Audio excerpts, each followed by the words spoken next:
최강욱 청와대 공직기강 비서관 기소로 시작된 법무부와 검찰 사이 갈등, 이번 주 고비를 맞을 것으로 보입니다.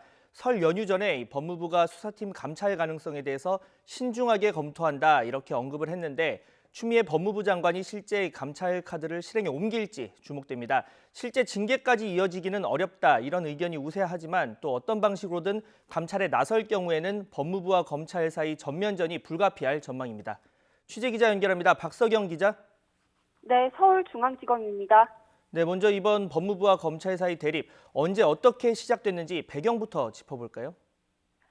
네, 직접적 발단은 조국 전 법무부 장관 일가 의혹에 연루된 최강욱 청와대 공직기강 비서관 기소였습니다. 검찰은 소환 없이 확보된 증거만으로도 혐의 입증이 가능하다고 보고 이성윤 서울중앙지검장에게 기소 의견 보고서를 올렸지만 이 지검장은 승인하지 않았습니다.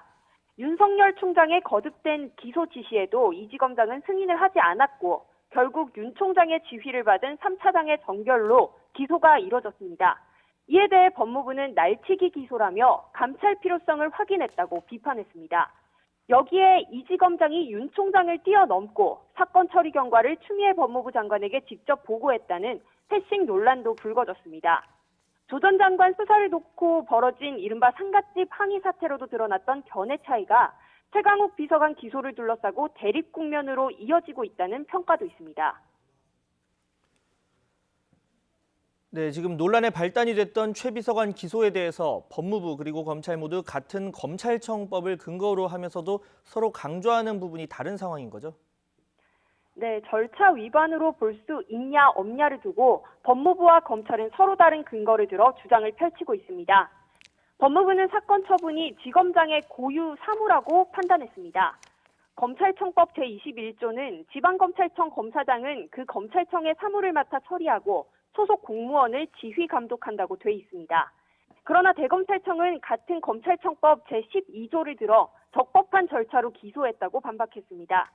제12조에는 검찰총장이 검찰 사무를 총괄하고 검찰청 공무원을 지휘 감독한다고 규정돼 있습니다. 또 대검은 이성윤 지검장이 법무부에 사건 경과를 먼저 보고한 패싱 논란이 검찰보고 사무규칙을 어긴 것이라고 봤습니다. 검찰보고 사무규칙에는 4급 이상 공무원 범죄 등에 대해서는 각급 검찰청의 장이 상급 검찰청의 장과 법무부 장관에게 동시에 보고해야 한다고 돼 있습니다. 네, 지금 감찰 주체 그리고 대상도 관심인데 일단 1차 감찰권 대검에 있는 상황이죠? 네, 법무부 훈령인 감찰 규정을 보면 1차 감찰권은 대검찰청 감찰부에 있고 2차적으로 법무부가 수행하도록 돼 있습니다. 그런데 특별한 이유가 있다면 법무부가 직접 감찰을 수행할 수도 있습니다. 검찰에서 자체 감찰을 하지 않기로 했거나 대상자가 대검 감찰부 직원이거나 감찰부 업무를 지휘 감독하는 지위에 있는 경우에 해당합니다. 만일 최 비서관 기소권을 이런 예외 경우라고 본다면 법무부가 1차 감찰에 착수하는 데는 무리가 없습니다. 관건은 감찰 대상에 누구까지 포함되느냐인데 1차 감찰 대상은 송경호 3차장과 고형곤 반부패 수사 2부장이 될 가능성이 있습니다. 앞서 법무부는 최 비서관 기소에 대한 입장문에서 중앙지검 3차장과 반부패 2부장을 언급하기도 했습니다.